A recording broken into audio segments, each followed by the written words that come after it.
और इसी बीच बड़ी खबर की बात करेंगे। मुरैना से बड़ी खबर है, लाठी डंडे चले हैं। ये बड़ी खबर आपको बता रहे हैं। मारपीट का वीडियो वायरल होने लगा है। दो पक्षों में जमकर विवाद हुआ। महिला और पुरुषों में जमकर लाठी डंडे चले हैं। सुमावली थाना क्षेत्र का ये पूरा मामला है, जहां पर मारपीट हुई है और ये वीडियो वायरल होने लगा है। पुलिस ने 3 आरोपियों के खिलाफ मामला दर्ज कर लिया है। मुरैना की हम बात कर रहे हैं। लाठी डंडे चले हैं, दो पक्षों में विवाद, और उसके बाद ये तस्वीरें आपके सामने। ज्यादा जानकारी के लिए सहयोगी अमित हमारे साथ जुड़ गए। अमित, किस बात को लेकर इतना बवाल हुआ, क्या है पूरा मामला, बताइए विस्तार से। देखिए रितु, बिल्कुल आपको बता दूं कि महेश और राकेश ये दोनों चाचा ताऊ के लड़के हैं। इन दोनों में मंदिर की जमीन को लेकर के विवाद चल रहा था। विवाद का कारण मंदिर की जमीन है। इन दोनों में पहले भी विवाद हुआ है, इसी जमीन को लेकर के मारपीट हुई है, पहले भी घायल हुए थे।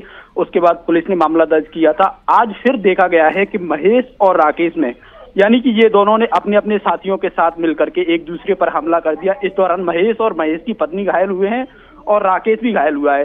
राकेश ने फिलहाल सुमावली थाना पुलिस से शिकायत की है। पुलिस ने 3 आरोपियों के खिलाफ मामला दर्ज कर लिया है। लेकिन सबसे बड़ी बात यह है कि जमीनी विवाद मुरैना में कई बार सामने आते हैं।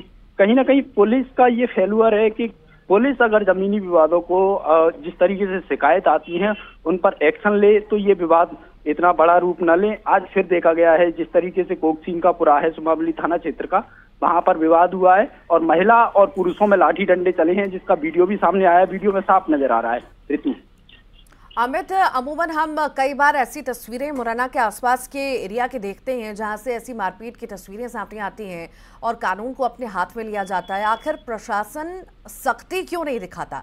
पहले मामला दर्ज भी कराया जाता है, FIR के लिए पहुंचते हैं, शिकायत लेके पहुंचते हैं, पर कोई ध्यान प्रशासन की ओर से नहीं देखा जाता। बिल्कुल ऋतु, आपने ठीक कहा कि प्रशासन सख्ती क्यों नहीं दिखाता है। अगर प्रशासन सख्ती दिखाता तो कहीं ना कहीं जो जमीनी विवाद हैं, जो ग्वालियर चंबल हो या फिर मुरैना डिस्ट्रिक्ट हो, इन्हीं में ज्यादातर देखने को मिलता है। मुरैना में इससे पहले भी लेपा कांड को उठा लें तो वहां भी 6 लोगों की हत्या हुई थी, वो भी जमीन से ही जुड़ा था।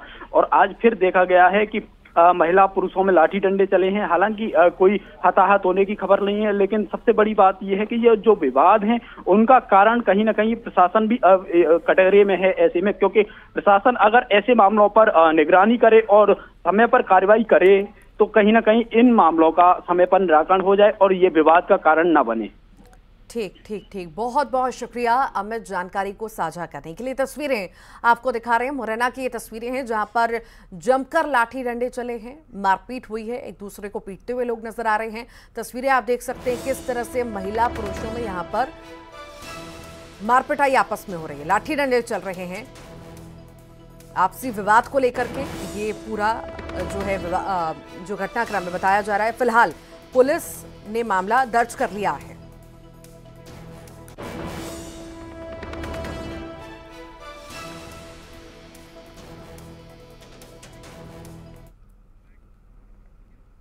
और अब आगे बढ़ते हैं, बात करते हैं। तेजस्वी सूर्या परिवर्तन उद्घोष सम्मेलन में रायपुर पहुंच चुके हैं और इस दौरान उन्होंने भाजपा युवा मोर्चा के सैकड़ों कार्यकर्ताओं को संबोधित करते हुए कहा कि राज्य में कांग्रेस सरकार से भ्रष्टाचार चरम पर है। इन सभी मुद्दों पर तेजस्वी सूर्या से बात की हमारे सहयोगी ने।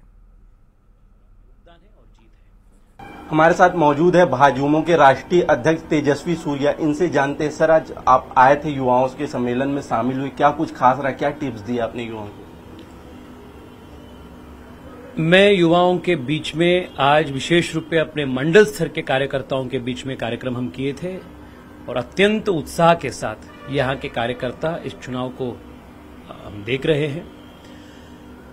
छत्तीसगढ़ के युवाओं में आक्रोश भी है और परिवर्तन के लिए उम्मीद भी है। जिस प्रकार से प्रदेश में पिछले 5 साल में भ्रष्टाचार हुई है, ये अनप्रेसिडेंटेड है। 360 डिग्री भ्रष्टाचार यहां हुई है, रेत से लेकर शराब तक,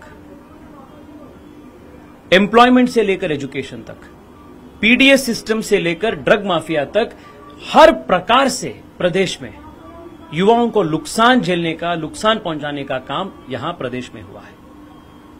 और इस कुशासन का जो सबसे बड़ा इंपैक्ट वो प्रदेश के युवा झेल रहे हैं। सो प्रदेश के युवाओं में आक्रोश भी है और परिवर्तन के लिए उम्मीद भी है। और मैं विश्वास के साथ आज के कार्यक्रम के बाद मैं कह सकता हूं कि चुनाव में भारतीय जनता पार्टी की जीत होगी और भारतीय जनता पार्टी के मुख्यमंत्री कुछ ही देर में परिवर्तन ले आने का काम भारतीय जनता पार्टी के मुख्यमंत्री करेगी। पीएससी का मामला आपने पहले भी उठाया था, आंदोलन में यहाँ पे आए थे, लगातार वो मुद्दा उछल रहा है, क्या युवाओं को न्याय मिल पाएगा? लगातार बेरोजगारी की बात भी सामने बिल्कुल, बेरोजगारी के आंकड़ा आप नेशनल एवरेज को देखेंगे और कांग्रेस शासित आप हिमाचल, राजस्थान, छत्तीसगढ़ कंपैरिजन किए तो आपको पता चलता है कि इन तीनों कांग्रेस शासित प्रदेशों में नेशनल एवरेज के कंपैरिजन में अनएम्प्लॉयमेंट ज्यादा है। दूसरी बात, सीजीपीएससी में जिस प्रकार के अन्याय हुए हैं रिक्रूटमेंट में, ये अत्यंत गंभीर है और कोर्ट भी, हाई कोर्ट भी इसको कॉग्निजेंस लेकर रिक्रूटमेंट को स्टे किए है।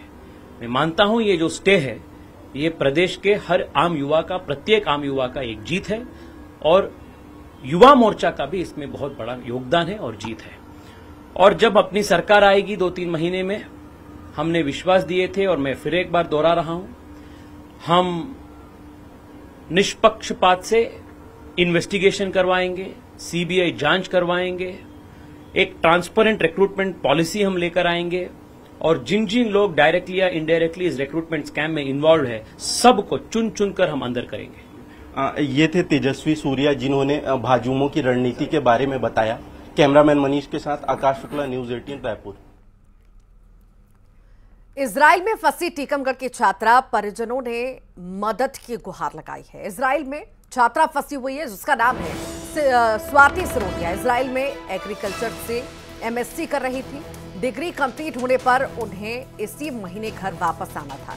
इजराइल और हमास के बीच चल रहे युद्ध के दौरान वो फंस गई थी। बेटी को वापस बुलाने के लिए परिवार के लोगों ने भारत सरकार से अपील की।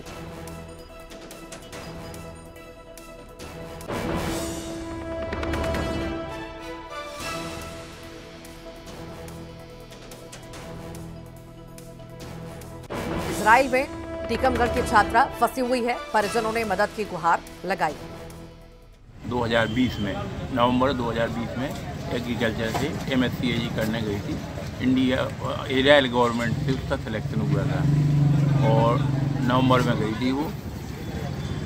आज अब उसका कंप्लीट हो गया था, इस महीने में उसे वापस आना था। अक्टूबर में आना था, 30 अक्टूबर के पहले वापस आना था। लेकिन और इसी के साथ ही फिलहाल के लिए बुलेटिन में इतना ही।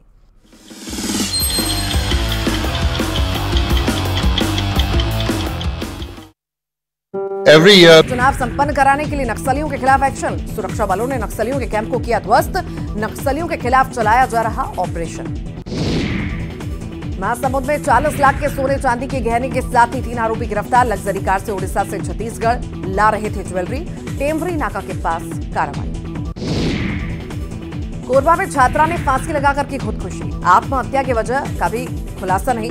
पुलिस ने केस दर्ज कर शुरू की मामले की जांच।